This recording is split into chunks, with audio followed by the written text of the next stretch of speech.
live on Skid Row and with some soul. I got a real good friend of mine, actually a real talented brother.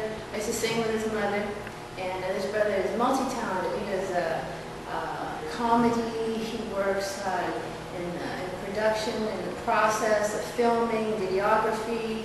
He's an actor, he's a writer, he's a philosopher of sorts, real spiritual brother. Just a multi-talented, multitasking young brother. So I'd like to now, without any further ado, I present to you Brother Julius McClendon with his live comedy up from Skid Row. Let's hear for Brother Julius McClendon. Thank you. Good evening. I'm just playing. Hey, my name is Julius McClendon. I'm glad to be here. Thanks, Michelle, for having me. You know, we was before I came in here, we was talking about Michael Jackson. You know, and I know he passed. You know, I watched the funeral. We're not alone. They sang and stuff. And you know, I can't help but wonder, man. Did he really just leave like that? You know, did he die? Does he have another? I mean, you got $500 million. You got to have another body somewhere. I mean, you got a couple clones somewhere at the house. You know, I was at Target, and I saw this dude, and he was buying a sweater, but I was like, nobody buys a sweater with the little Ninja Gaiden mask on like that. I was like, I know somebody. That might be Michael. So I walked up to the dude, and I asked him, I said, hey, you know, just straight out, you know, I'm not kind of, I'm like, hey, are you Michael Jackson? He turned around and said, don't tell anybody. So, I didn't know if I was going to get arrested for revealing his secret. But Michael's out there somewhere, man. And I remember when I was little, you know, you watch the music videos and stuff, and he has those little moves, like with his hand and stuff like that. It's like, how do you know, what if he was cooking and stuff? What if he had parsley? Like, add the parsley. You know, so I don't know if I know Mike had some little moves, and he would, when he would be like, like that really meant something. That was exclusively a Michael Jackson moment. Michael Jackson was trying to get across something greater than words. You know, like Michelle was telling me some dude on the street was doing it like, you know, you walk past, you know, you might, hey brother, I'm sorry, I didn't mean to wrong you like that, brother, I didn't know. So,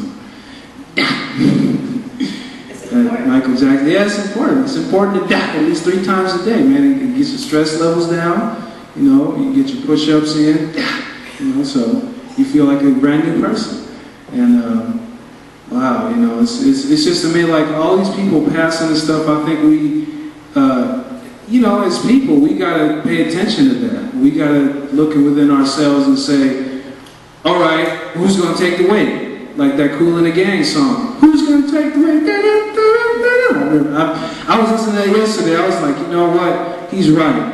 Because I didn't take my trash out, I got to pay my cell phone bill, I got to take this weight. So, you know, I'm glad that they're revealing to me, you know. So we had to, you know, have you had to do renovations to your house? Like we had to replace the whole ceiling today. And I had my grandmother, knowing she can't lift nothing, is all in the way.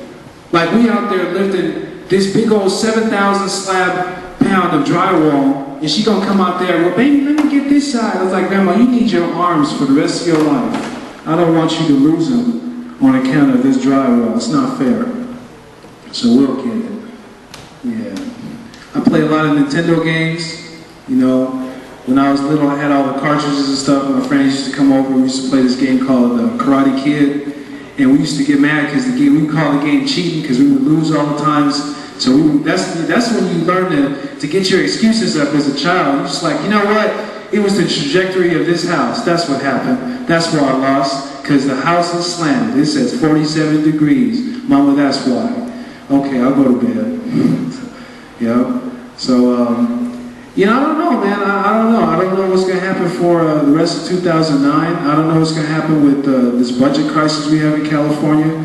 I think it's a shame that the first thing that they lash out at is, they viper up the kids, they take their stuff. You know, because I remember when I was in middle school, it was like cell block D. You know, I remember we didn't have nothing. We had books from 73. We had teachers that didn't know the books from 73. We had to just figure it out. So, today in history, who can tell me what happened in 1685? Anybody? for an A, for a B. It was bad. And we had math class, we had algebra, we had to spell algebra, that was the test. And, you know, I mean, that was real bad. But thanks for having me, and I appreciate it. And I'll pass this back to Michelle.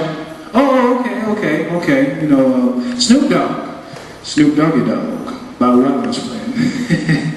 If you listen to rap music, man, what happened to rap music, man? I mean, I remember when you could turn the radio on at 12 o'clock in the afternoon and turn it off at 8:30 before you went to bed, because, you know, after Nickelodeon went off, I had to go to sleep, you know, but you could keep the radio on the whole time. And now it's like, I mean, every song had something. It's like you could tell Tupac from Snoop, from Dre, from whoever else I listened to 3 people back in the day. We had 4 tapes in the house. It was just like, all right, just turn it over. We'll party again. So, and then now it's like everybody's talking the same thing. And all the songs are like, every song is the same beat. It's like, do, do, do, do, like that's it? That's what we got to listen to? Is that what we're teaching the kids? My bubble gum, supersize it, you're the customer? The hell are you saying? That ain't no song. What kind of, you pitching these kids? No, man, I think we need to reform our popular music, you know, so that it's less stupid and more substance, you know, because, you know, in 10 years, the kids that's running around, I'm the customer, yay, that same kid is going to be working at some store. That's it, that same kid is going to be in some office building, supposedly trying to run a business. And how can you run a business when all you learned as a child was back it up, put it down, you know, you need to have some kind of substance for these kids, you know, because we're going to have a bunch of dancing at the club kids when they're supposed to be running this AIG. So I don't know how they're going to be able to do all that.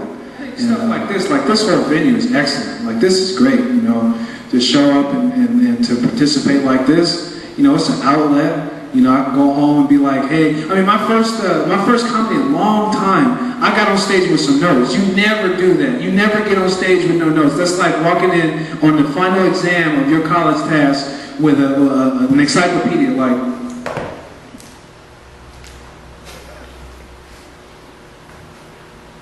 fail. That's exactly what you're going to get, because they are not going to take you in the class cheating that hard. You can't even, now I see people that don't study so bad, they professionally cheat. They're like, okay, look, I'm going to go into class, I'm going to wear the blue scarf, okay, I'm going to sit right there. I'm going to fill out 1 through 7, and then I'm going to go to the bathroom. I'm going to give you the scarf and you go finish it. Come on, the essay part. You can do the essay part, right? We'll both fail.